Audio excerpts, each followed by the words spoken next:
On this Grady Newsource, we're taking a different approach. Usually we tell you about the problems, but tonight we're bringing you solutions. Coming up, how one quirky food truck is helping those fight hunger in Northeast Georgia. Then, how a recovery group is giving addiction a hard reboot. And later, a prison program helping inmates transition back into society. All these solutions and more, live at 5. This is Northeast Georgia's only local source for TV news. From the Grady College of the University of Georgia, this is Grady Newsource.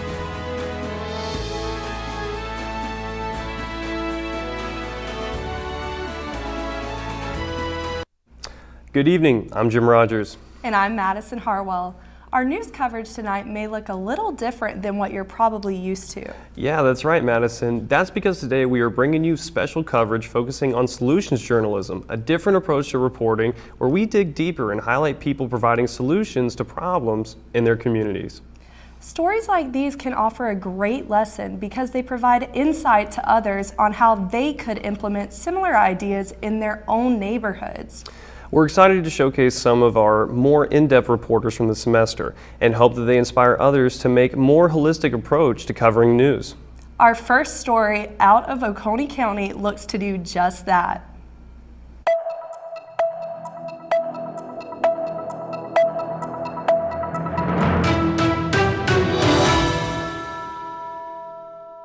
A mobile food drive is changing the way food is distributed.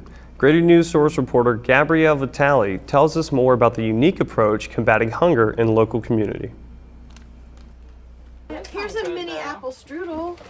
This is not just any normal food truck. This is Chalky, a food truck that is home to a food drive organization called Chalk It Up. This whole thing was just an opportunity.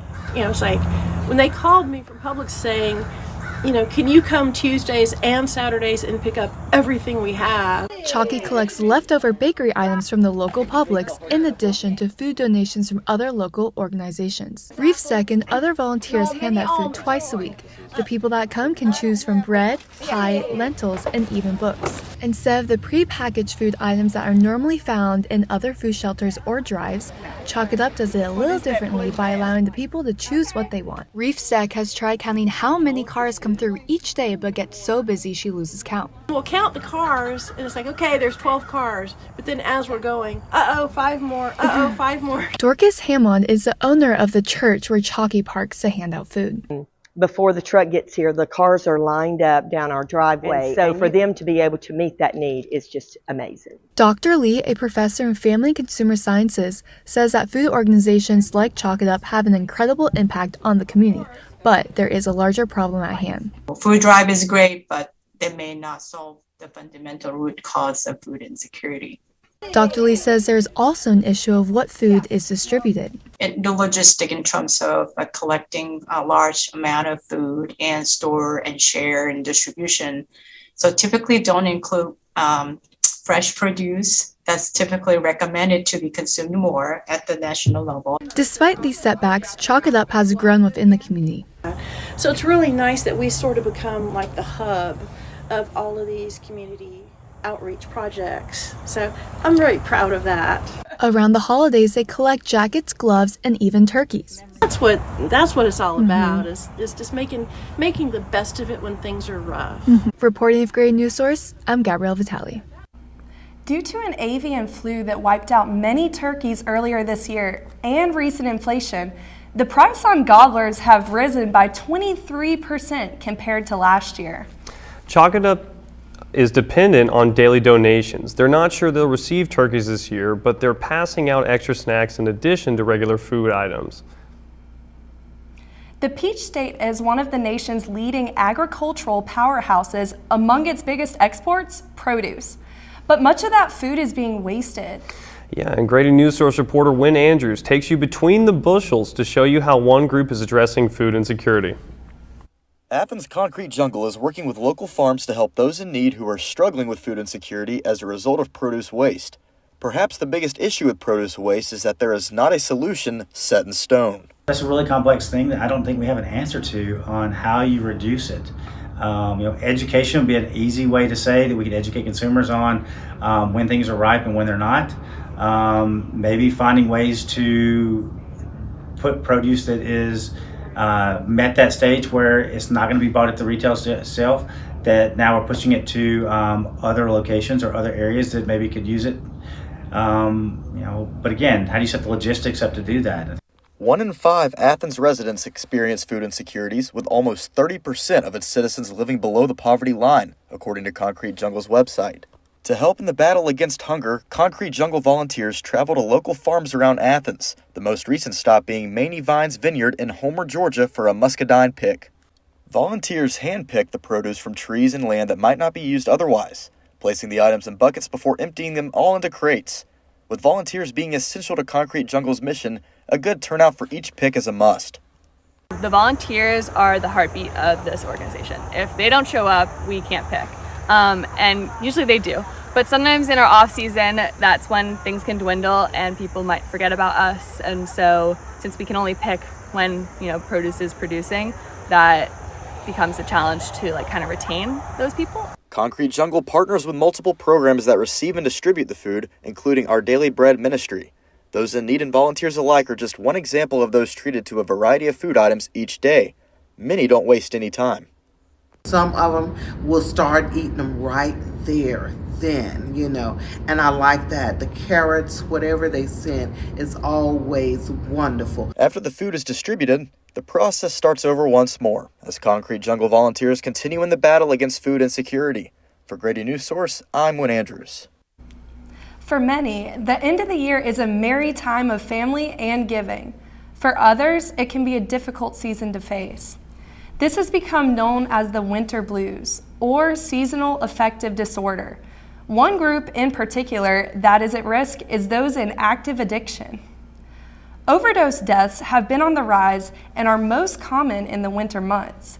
Mike Kiesling from Reboot Jackson told our reporter why support groups become so important to prevent relapse and overdoses. Sometimes people like us might be the only thing they have. Their families giving up, their friends. You don't really have friends when you're out there. That's right. Over 100,000 Americans died from overdoses in December 2021. Grady Newsource reporter Riley Roberts tells us how a Jackson County nonprofit is hoping to change that.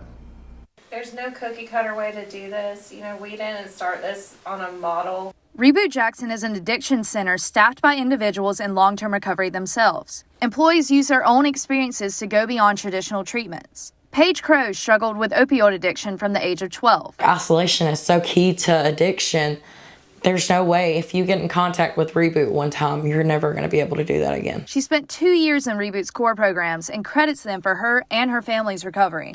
And so to have that model of somebody knowing where I come from, understanding me, but knowing what to do next. People with addiction are at risk to fall back into old habits, especially when faced with external or financial struggles. I got to go back to dealing drugs because I can at least make money there. Right. That's the default. And that's the default setting. In an attempt to overcome this limitation, Reboot holds drives to raise money to provide clothing, housing, and education opportunities. Langston recommends looking to establish recovery organizations, then tailoring it to the people served. We ask people, what's already working here, what can be better, and how we can fit in.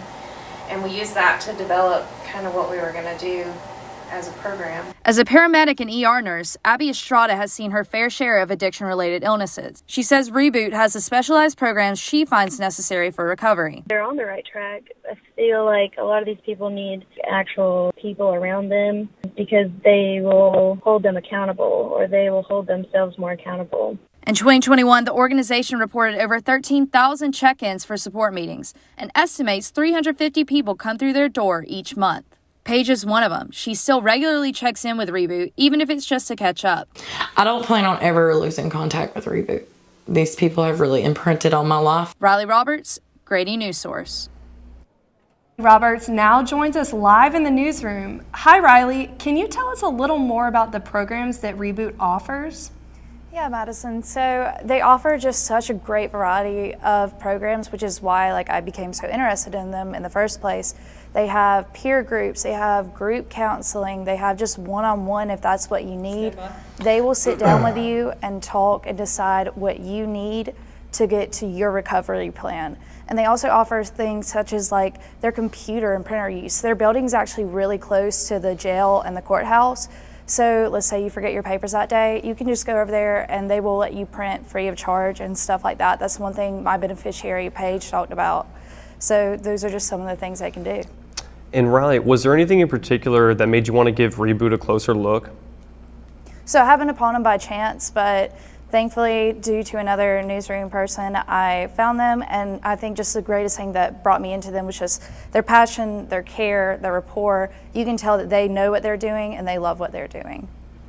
Well, thank you so much, Riley. That sounds like a very impactful solution in the community.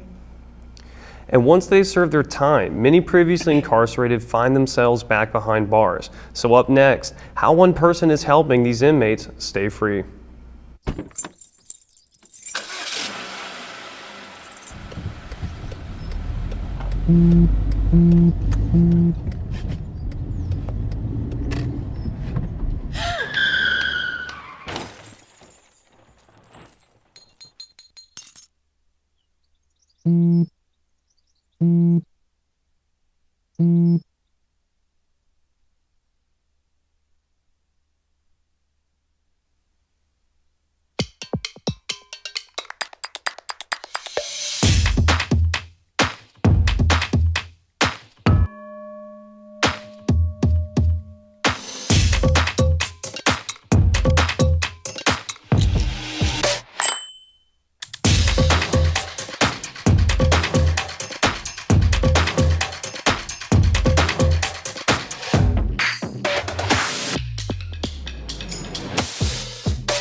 We scored? Yeah, we scored. We're going to the playoffs. I can't believe I missed that.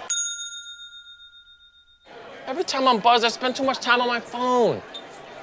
What? I should take your phone away. No. I'll call for a ride. Wait, why does my face look like that? I'm playing with these new face filters. Okay, you know what? Yep, that's mine. I'm gonna need that back. No. Kevin!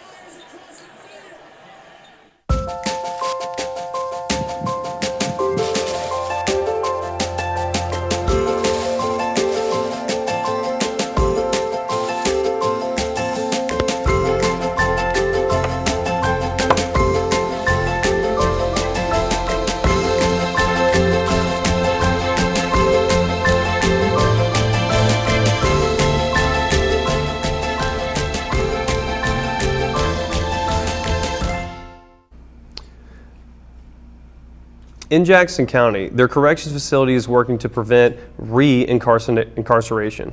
Grady Newsource reporter Justin Nimitz shows us a program helping inmates transition back into the workforce. Jan Sewell works in Jackson County Fleet Maintenance and is certified as a volunteer firefighter. When he was younger, he specialized in car detailing and computer electronics. Some of these skills he built as a former inmate of Jackson County Corrections. During his sentence, he was able to get this job through the transitional program. Fire chief came to Fleet Maintenance and picked me up. He said, hop in my truck. So I thought I was in trouble. And he said, you're going to the transitional center. The next day they called me up to the same desk and they had a job application to work with the local government. Sewell transitioned with 18 months left on his sentence. During this time, inmates live in dorms, pay utilities and rent, overcome pending charges, and work to repossess a driver's license. After their release, a bank account with those accumulated paychecks is waiting for them. We work with them to get them not just a job, but a career, something that will sustain a living wage and give them the opportunity to flourish. The goal is to reduce reincarceration. Captain Mannix says only 10 to 15% of inmates stay out of prison. This transitional period has increased that number to 40%, according to Jackson County Police. However, Jackson County Corrections is short on labor, and officers must split time to multiple positions. We're short-handed. It's most of the people that's working at the facility are wearing 2 or 3 different hats. And even if inmates have a smooth transition, many can go back to making bad decisions. You're not going to have a 100% success rate. You can't do it because ultimately it lies in the chest of the individual. But for Sewell, it was a second chance to provide for his family. I've got a house, I've got transportation, I've got money saved up, I've got a good job with benefits. And I put them on my insurance while I was in the transitional centers. For Grady Newsource, this is Justin Nemitz. Justin Nemitz now joins us live in the newsroom to further explain his solution story. Hi Justin, can you tell us about the process these inmates go through to enter the transitional center? Hey Madison, so basically there are many programs like this around the nation where inmates are able to achieve skills that allow them to sort of get a job, but this transitional center, it allows them to actually get that job in the first place and sort of pay off some of the pending charges, because most of the charges that they're going to be faced with, they're from the lessons that they're taking while they're incarcerated. So they can pay those off and they can basically just get, a paycheck of those at the end. So once that's completed, they don't have to worry about that anymore. And how important is this transitional center to those former inmates? Yeah, Jim. So basically, the bare minimum that an inmate can receive after they've gone about serving their sentence is $25 and a new pair of clothes. Now, this doesn't even cover if maybe they got their driver's license revoked or any other pending charges. So you may see them, they have to go drive somewhere and they'll basically get arrested for not having a driver's license since they have a criminal record. So this basically sort of, takes that and alleviates the, the overall charges that might go against them once they leave, basically. And lastly, Justin, are there any other programs like this in the state? Yes, there's a couple programs. There's most notably in Atlanta, Clayton, and Augusta. But however, in our coverage in Northeast Georgia, Jackson County is the only correctional facility that has this program. Well, thank you, Justin. And when we come back, there's an interesting solution for these inmates, and I'm sure they're grateful for. But we're going to cut to break, and we'll be back. During high school, I hung with the wrong crowd, and I never graduated. I helped Santiago in many different ways, like all fathers do, because he always wanted to go to college. I felt a little embarrassed to come back to school, but eventually, once I came here, I knew that it's for a bigger goal. He was very dedicated, hardworking. He connected with his teachers, he connected with other students. That was one of the key reasons why he was able to keep forging ahead. It was amazing to see him graduate. This was one thing that meant so much to him, and of course, it meant so much to us too. With the help of my father and having my son, that was all the motivation that I needed. That support is everything. Find free adult education classes near you at finishyourdiploma.org. I think I finally found. Hey, how you doing? Hey Mason. Hey Mason. Got a new house. It's looking pretty cool so far. A place that I call home. I'm teaching Louise how to cook some lasagna. It only takes a spark to make a fire start.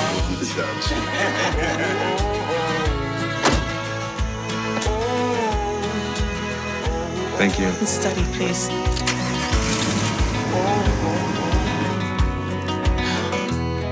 I think I finally found a place to make my own. A place that I call home. This place that I call home. Project SAFE, a domestic violence organization here in Northeast Georgia, provides counseling, housing, funding, and more help to those escaping domestic abuse. Grady Newsource reporter Abby Walton brings you more of those resources. Project SAFE is a nonprofit that helps people escape domestic violence. The organization strives to end domestic violence through prevention, education, and supportive services like their safe homes, hotline, and thrift store. We want everyone to know that Project SAFE is here to serve everyone. We serve all victims of domestic violence and survivors, regardless of race, gender, ethnicity, age, socioeconomic status, anything like that. In Georgia, over 37% of women and over 30% of men experience intimate partner physical violence, sexual violence, and or stalking in their lifetimes. The nonprofit serves to reduce these numbers as an outlet for those struggling as well as survivors. The thrift store is located on Hawthorne Street in Athens, and it is run on donations. The Project Safe thrift store has everything from jackets to t-shirts to wedding dresses. Project Safe thrift store shopper Henrietta Tucker says she enjoys shopping for a great cause. Very helpful, and they have a good selection of things in here. 90 cents to every dollar is donated to Project Safe. That includes housing, hotlines, counseling, and clothing. Some of those escaping domestic violence even get voucher cards to the thrift shop, allowing them to shop for free. In 2021, the shop accounted for 17% of Project Safe's revenue, according to their annual report. Apart from the thrift store, the project's 24-hour hotline serves as a resource for those escaping abuse to call. In 2021, Project Safe received 2,393 hotline calls, 188 text line conversations, and 580 clients served in outreach. Well, the positive aspects would be helping those in need that assistance. I guess the negatives would be making sure that there's enough space and money to keep doing that program. My biggest challenge is probably just getting the word out, because I know a lot of people know of Project Safe, but they don't really know where we're located or like our hours or that we serve everyone. So I think just getting the word out about Project Safe has been tough, but it's been worth it. Helping combat domestic abuse one phone call, thrift sale, and event at a time. Abby Walton, Grady Newsource. And Project Safe has some events coming up to raise money for the initiative in combating domestic abuse. The 9th annual Stomp Out Domestic Violence step will be shown December 8th. 6 different schools will be competing. Project Safe's Dancing in Athens Stars event will also be coming up. The date is said to be announced by Project Safe tomorrow. Every holiday season, thousands get caught up in the rush to grandma's house, and unfortunately for some, caught up in collisions. Next, what one police department is doing to make your road safer. People do some pretty cool things in their 40s and 50s. Why should saving for retirement be any different? I mean, they go back to college, learn new instruments, start skateboarding.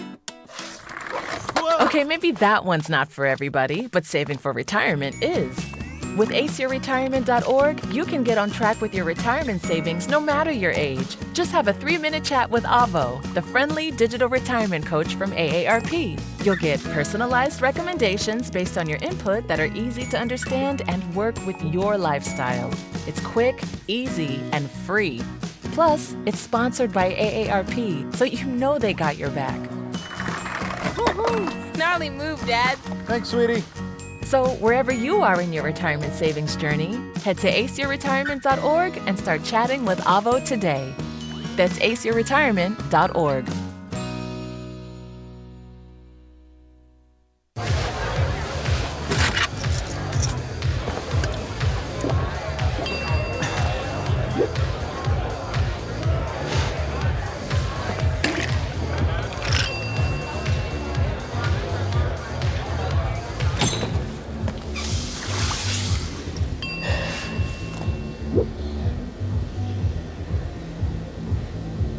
If you need to do something to feel okay to drive, you're not okay to drive. Don't drive buzzed. My Shiro doesn't always wear a cape, but she always has time for a hug, a smile, for going the extra mile. My Shiro stretches every dollar, puts in long hours, puts others first. But now it's your time, Mom. When you're ready to retire, we want you to be able to enjoy it. It's time to start saving now. A free 3-minute online chat can give you the personalized tips you need to start boosting your retirement savings today. Visit aceyourretirement.org. After a record year of fatalities on the road, police in Athens-Clarke County are taking action. Grady Newsource reporter Abby Granzel shows us how the department is driving down danger on the roads. With 2021 being a record year in fatal accidents, police in Athens, Clark County have set out to address the issue. To tackle the dilemma, police in the county have mapped out a strategic plan, making more traffic stops. The data speaks for itself. You know, as we've increased our traffic enforcement, you know, we've seen a huge reduction in fatal and serious injury crashes. Equipped with LiDAR and radar speed detection devices, law enforcement has seen a 60% reduction in traffic fatalities this year. The radar and LiDAR units are handheld devices, so you'll oftentimes see an officer like with the window down. But just what do they stop for? Whatever the officers observe, you know, as you know, like distracted driving and speeding. Auto insurance companies in the community offered their insight on what type of claims are made most frequently. Really the main thing that affects an accident is rate of speed and type of car. While police state that not all residents are pleased with being cited, residents of the Athens community see the benefit of the initiative. I haven't been in an accident lately, and although it's pretty common, especially with college students, like I am thankful that the police are looking after like people being on their phones or something, because that can be pretty dangerous. Safety expert in nearby Fulton County says that the initiative helps prevent these fatalities. But people are seeing a lot more blue lights in that area, so they're going to slow down. You're going to have fatal crashes everywhere, have excessive speed everywhere. Young drivers, they just keep thinking that they're invincible, that it'll never happen to me, until it does happen to them. As population increases in the community, accidents are bound to occur, but the Athens Clark County Police Department hopes to keep fatalities to a minimum. For Grady Newsource, this is Aubrey Granzel. Now, with more people traveling over the Thanksgiving holiday, police are taking increased action to keep people safe. Yeah, so basically, as more Georgia State troopers and officers will be out on the roads patrolling and will be out in full force to keep the public as safe as possible. Georgia Patrol is part of the nationwide Combined Accident Reduction, or CARE effort. This initiative increases officers' presence during the holiday season and other high crash periods. For anyone traveling, stay safe out there. If you enjoyed Seeking Solutions with us tonight, join us again this Wednesday at 5 as we continue to highlight the people making a difference in their communities right now. And from all of us here at Grady Newsource, have a good night.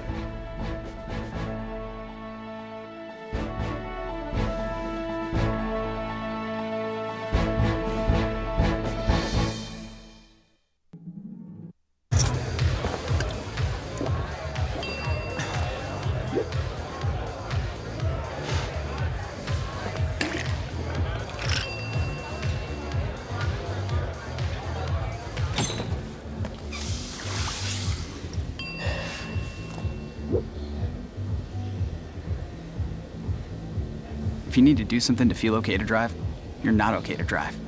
Don't drive buzzed. You're home before sunrise, on top of the house, the kids, and our future. The smell of your cooking is our alarm clock. My Shiro's day is never done. So let's start saving a little more now so we can feel prepared for retirement.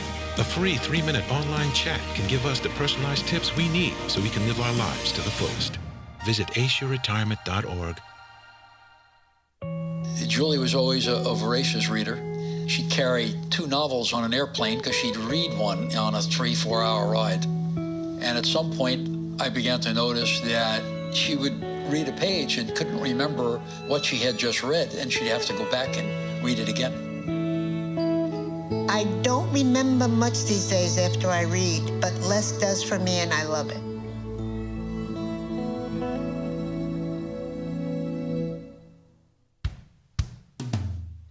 Hey world, I have a quick message. It's about safe driving. All right, let's go.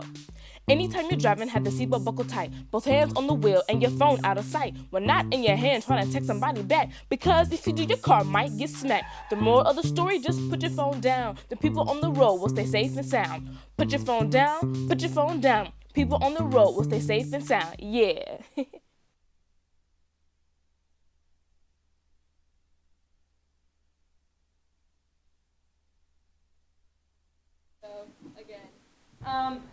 Literally just like a few get stuff in on time. 4:30 please, so we can import it, like have our rundown meetings and not say stuff is missing. When you're importing your slots, or if you have like a video VO, make sure they're MP4s and not .MOVs, because that was like caused some of the lag that we saw on one of the slots. It plays, but it doesn't play pretty. Yeah. Good job. Good job. Good job. Thank you, Darby. Great. So we have two very special guests today from the Solutions Journalism Network, Francine Huff and Michael Davis, and there they are. Thank you so much for joining us. Francine, I'm not going to introduce your titles because I congratulate you on your new role. So I don't even know what it's called. It sounds very impressive. So please go ahead and introduce yourself, and Michael, you as well. And we look forward to hearing from you how we did. We tried our best. So it's over to you. Francine, what is that new role? Tell us a little bit about what you do. And Michael as well, before we launch into your constructive criticism. Thanks. We're really happy that you invited us to watch today. I am Francine Huff. I'm the Director of Training and Curriculum for the Solutions Journalism Network. And so I am tasked with overseeing our resources and training and just different offerings to the partners in our network.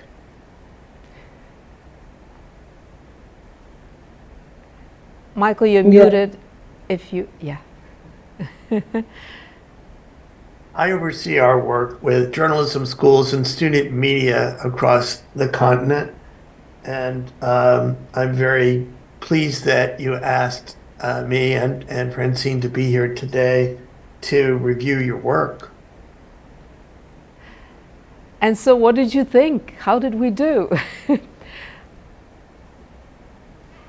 Yeah, I'll start off.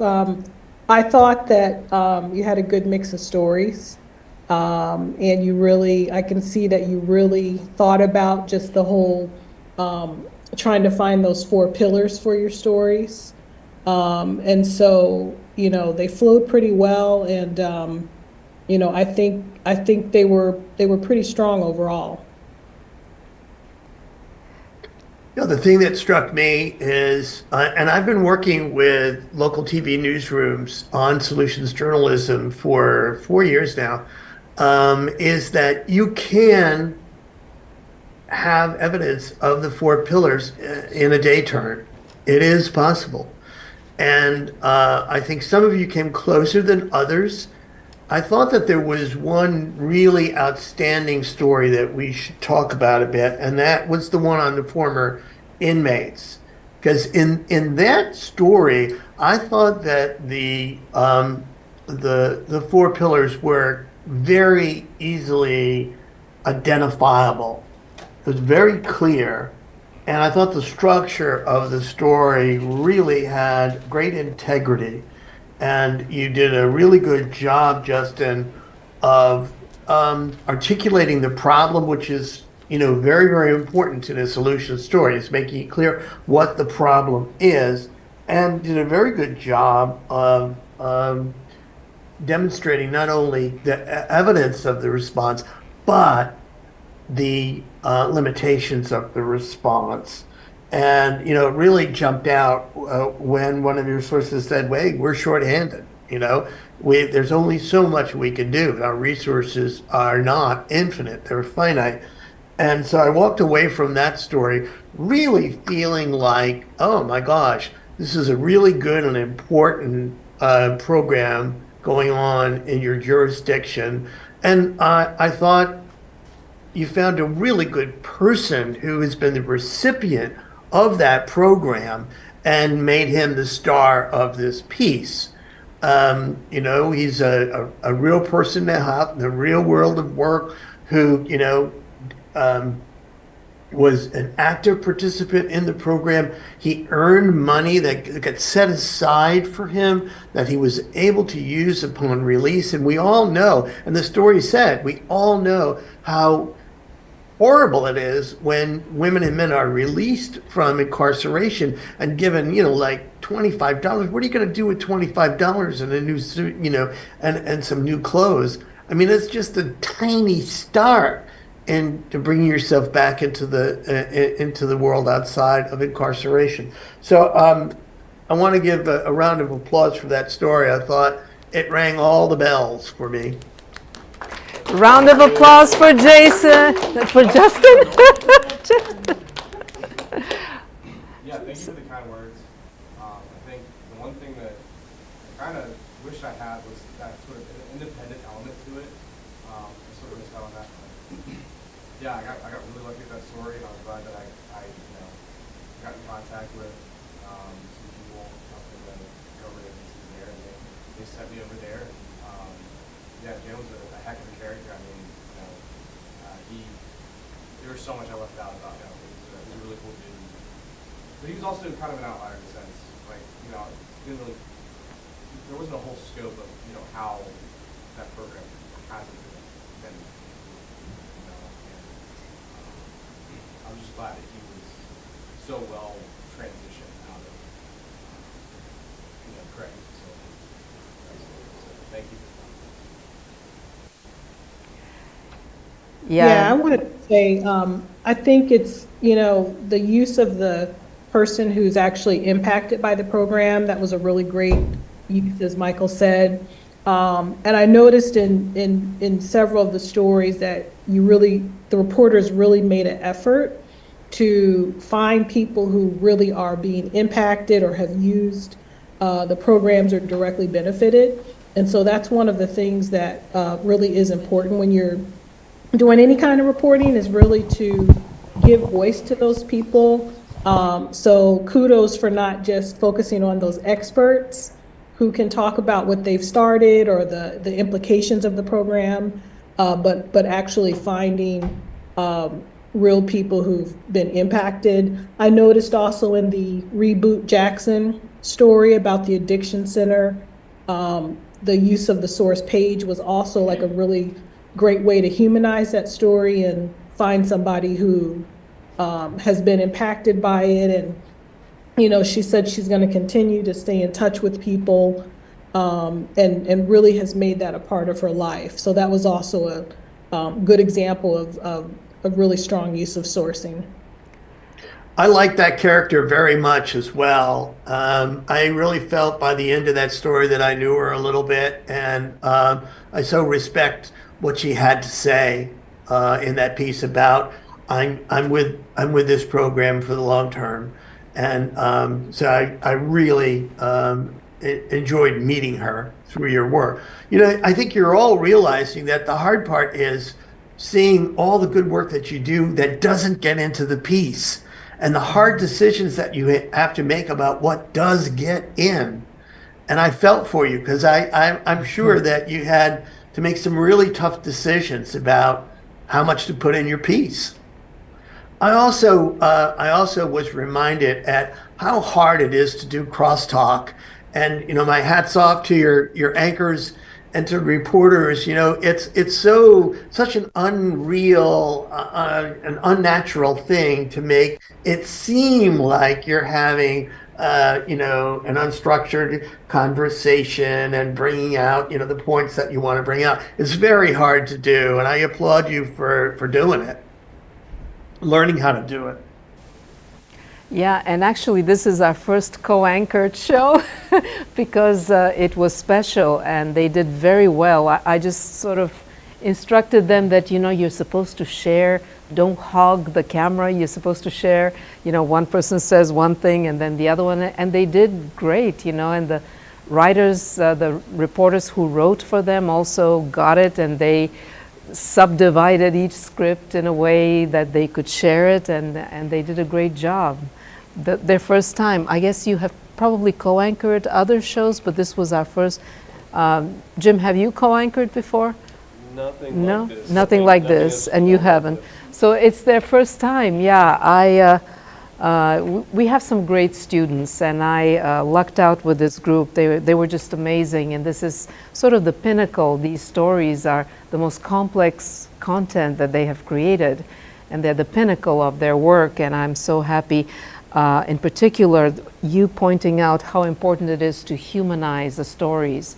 And some of them have struggled to find beneficiaries of the responses. That is the hardest thing, to find the real person. And if you have any suggestions from your experience as to how they can handle that, because even if you're not doing a solution story, that is the toughest part, to find the real person in real life who's affected by an issue. So if you have any tips for the students and for me, so that I can pass it on to my other students, how to go around finding those people. Well, I'll jump in. I use the phrase, "Can you help me?" And I find that most people, when you approach them that way, want to help. You know, when you're talking to a source, can you help me identify a person who has been on the, the receiving end of this program or this initiative? And I have found through the years that just asking the question that way often results in good, getting a person who is good on camera or good in your notebook, just simply by asking, "Can you help me?" Francine? Yeah, that's a great tip. And also, what I have found is part of finding good sources is getting sources to feel comfortable with you and to trust you. And so you want to talk to these people as just regular people. You have to understand that most people, they've never been interviewed by a reporter before. They don't know what that's like. They've seen TV shows and movies. And so they think it's something that it's usually not. And so going into it understanding that maybe they're a little uncomfortable, or maybe they don't know what to say, or they might, just be a little self-conscious or even a little suspicious of your motives, allows you to approach them in a human, empathetic way, that can help build trust. As you are interviewing a source that turns out to be a really solid, strong source, and you feel there is a rapport, you certainly can always ask that source, "Hey, is there anyone else that I should talk to? Who do you think I should talk to? And can you refer them to me, or can you put me in touch, or how do I go about finding them?" And often you'll find that sources who've turned out to be very helpful and cooperative, and see the kind of quality reporting that you're doing, they will feel more comfortable and will refer people to you. So that's another way you can find more folks, a lot of times. And reflective listening really helps. So here's an example. I would say to Francine, do I understand you correctly? What I hear you saying is that it's really important for reporters to lower the anxiety level of potential sources, because they've never been interviewed before, probably, and they have no idea what it's like to be interviewed. So what I heard you saying was, see if you could bring that person to a point where they are at ease and have an understanding of what it is that you're trying to accomplish. Do I have that right, Francine? Absolutely. Putting them at ease and getting them to understand that you're doing something that is very professional, high level, but that you're also thinking about them as a person, and you consider them to be a high value, source, and a high value person, and that you're not just a reporter who's out to get a big story, right? You're not just seeing them as a means to an end. Yeah. And so, two phrases to think about. Do I have it right? Do I understand you correctly? And tell me more. When you approach a person with legitimate sincere interest in what they have to say, and you look them square in the eye and you say, well, tell me more. Most times people will tell you more because you're legitimately interested in hearing it and they want to help you. As well, if you are really genuinely interested in people, they will want to tell you more. They will feel that they're respected, that they will not be misrepresented, and so that is great advice for all of us. Any other thoughts, observations that you want to share with us? Yeah, I know for a lot of students, the finding the evidence sometimes for the stories can be tough. And I like that several of the stories had a graphic that put up some specific statistics or information. Again, on the Reboot Jackson, you had that great graphic that talked about the number of check-ins at the center and said how many people showed up each month. I thought that was a really good. Like solid evidence to show some kind of effect and impact of the program. I think on the inmate story, I would have liked to have seen where it said that the program had increased to 40%. I love that statistic. It really showed change, but I would have actually also liked just that one little thing to say over what period of time it increased to 40%. So it's normally 10 to 15%, but over the past year, the past 2 years, the past 3 years, whatever that time period is, it increased to 40%. So remember when you give those kind of statistics to just really really be specific. If you can pin it to a time frame, especially if it's a program that's been around for a while. The animal control story also talked about 50% of walk-ins hear about the pets on Facebook. With that one also, I'd love to have seen, I'm not sure if it had a time period of like when the volunteers started posting on Facebook, and like over what period of time did you get to that 50%? So just that extra little nugget of information can help people. I very much like the fact that the stories picked up on stories of importance for local news. And, when I think about food insecurity and I think about the enormous waste that happens every day in every community in terms of food that gets tossed out, I want to salute you for doing a story that showed an example of people taking a new initiative, and going to Publix and getting their otherwise discarded goods and making them available to people. And I really liked in the story that, we were saying that these are prepackaged like baked goods, and maybe, what we really need to be doing is giving out fresh produce. Well, maybe that's the next thing they can do. But I was very happy to see you use that as an example. And that, when we talk about the importance of local news, this is what we're talking about. These are the kinds of stories that really matter for people, that really hit home, right onto the kitchen table. So, as you're moving along in your careers and, you're looking for stories, be mindful that these very seemingly obvious stories, right, are the ones that can be the most important.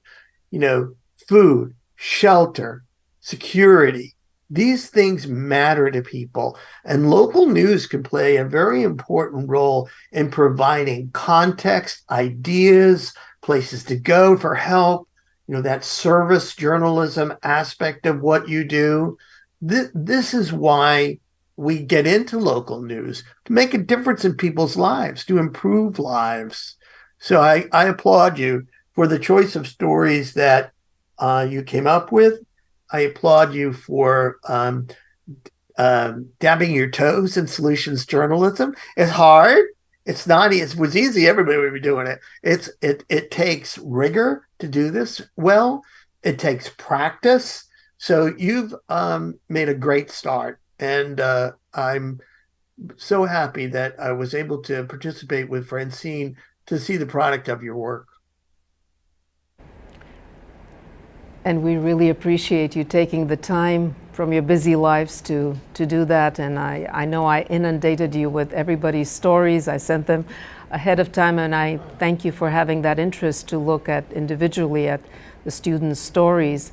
Riley, we mentioned your story quite a bit. Would you like to ask a question or share something about everything you heard about your great work? So again, thank y'all for all of your criticism and kind words. But yes, I was a reboot story, and I think one thing that y'all said that really stuck out to me was that I felt like with all the information I had with both Reboot as a whole and Paige, I could make a whole documentary. Like her recovery took over 2 years to get to the point where she is now, and if I could go step by step with that just to let people know, I would.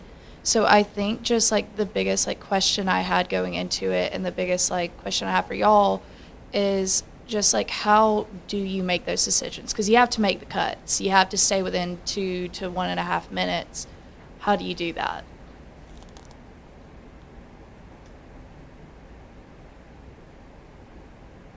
Well, it is challenging. First of all, the fact that you're coming back with that much information shows that you really dug into the reporting to even get that much. Because sometimes I would find students would come back and not have enough. So the fact that you have more than you need shows that you really asked a lot of questions and did your research and dug into the story. And so that's great. And it's a common issue. I think really it's just so what are the things that you would absolutely want to know in 2 minutes if you were the person who needed that program? And so if you think about it that way, that can help because there's more you could definitely tell, and definitely could do a doc. But think of it in terms of what is the absolute most important nuggets of information that people need. They only have a couple minutes.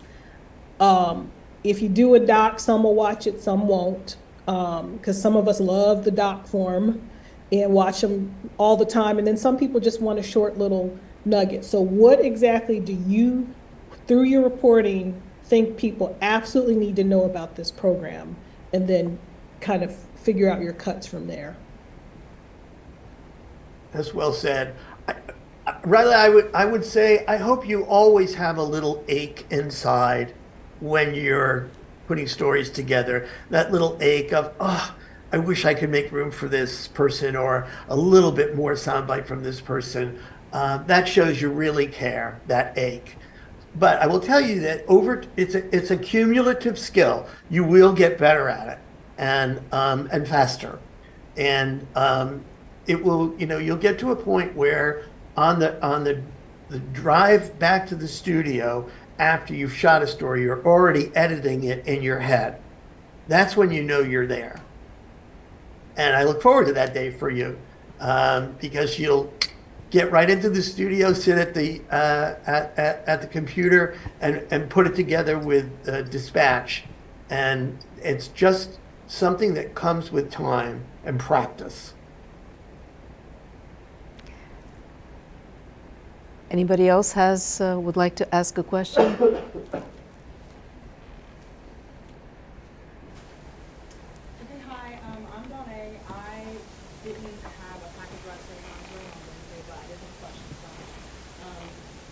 It's kind of similar to what Riley said, but hers is more along the lines of having so much information and you're struggling with what to cut. When it comes to solution stories, I feel like it's very hard for me mentally not to step into kind of the PR aspect of it, because like these stories can be such a call to action for people, I guess, with kind of sharing these types of things, because it is different in the sense that, you're focusing on things that have gone well for X organization. And so it's like, you know, how can you kind of showcase that people can help more with these types of organizations without it being like a PR type of effect? I guess that's really kind of my question. Because it's like really hard when you get to those emotional storylines and wanting to help from your own point of view, but you're not, you know, that's not the purpose of what you're doing.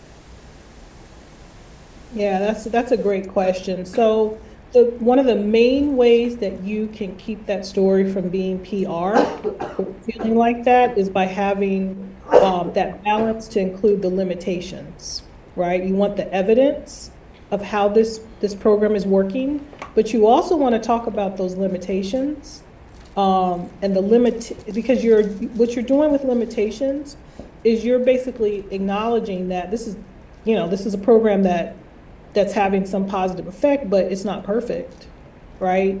And there's still room for improvement, or maybe the folks in the organization had to go back and now they're looking at some different ways because it's not quite there. So including those limitations is one way to really keep that from being that PR type of story.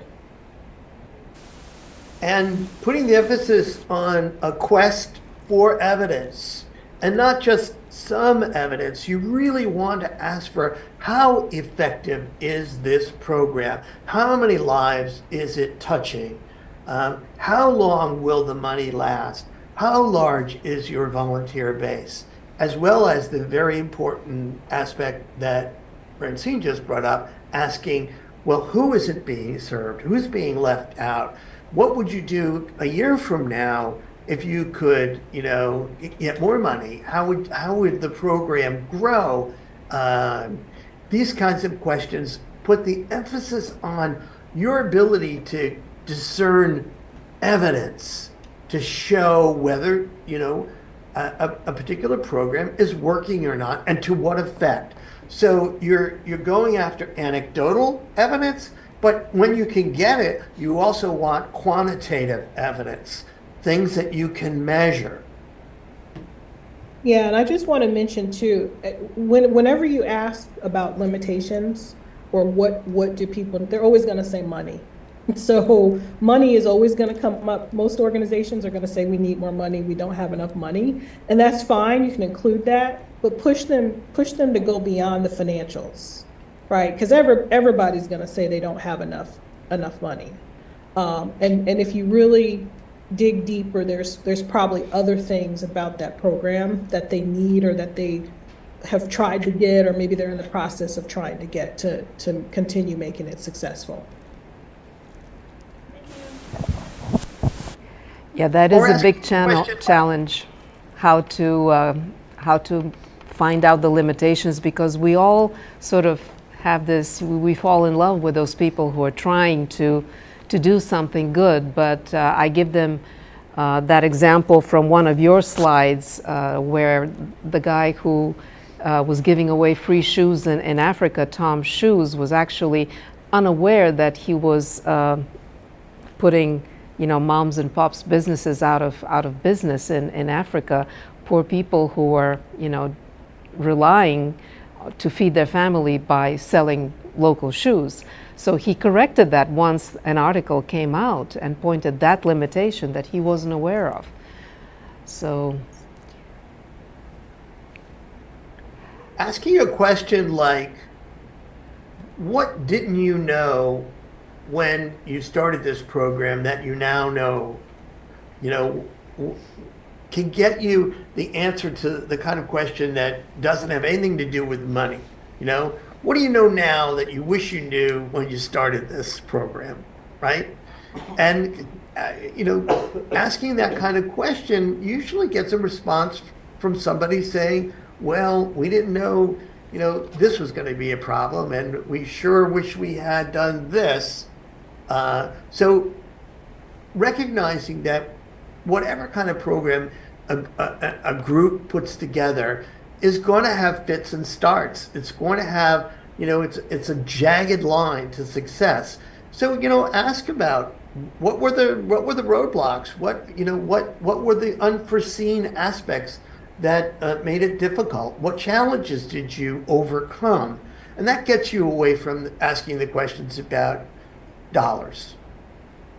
Yeah, and back to that example about the Tom shoes, don't think that because it's a solution story, that you can't have somebody saying, okay, yeah, this program helps people, but here's what it did in our neighborhood that didn't help us. Because there are cases of well-meaning programs that may be helping a group of people, but maybe there's this other group of people who are being impacted not in a great way. So don't think that you can't include that, because again, that's balanced reporting, and those are real issues that folks who run organizations should be aware of and may be addressing, or maybe didn't know they needed to address. You can also feel free to interview opponents of a program, people who see fault in it, and include that in your story. That helps with balance and also addresses that, is this advocacy issue? That is great advice. Guys, we are out of time, but if somebody wants to ask one more question.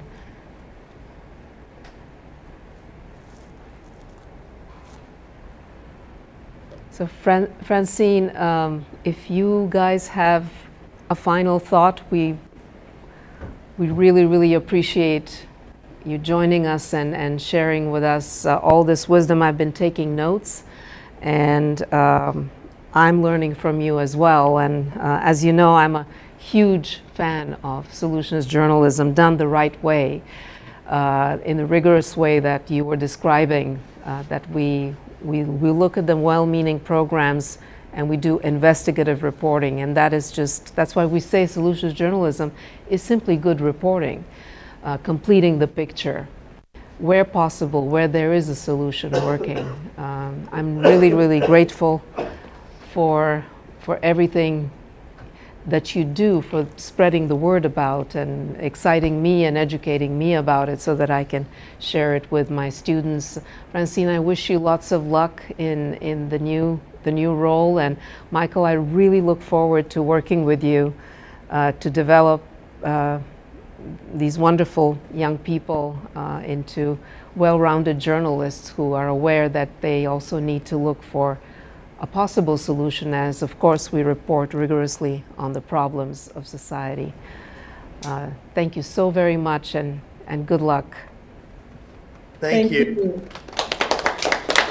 Solutions journalism is hard, but it's really worth it. Yes, yes. Thank you.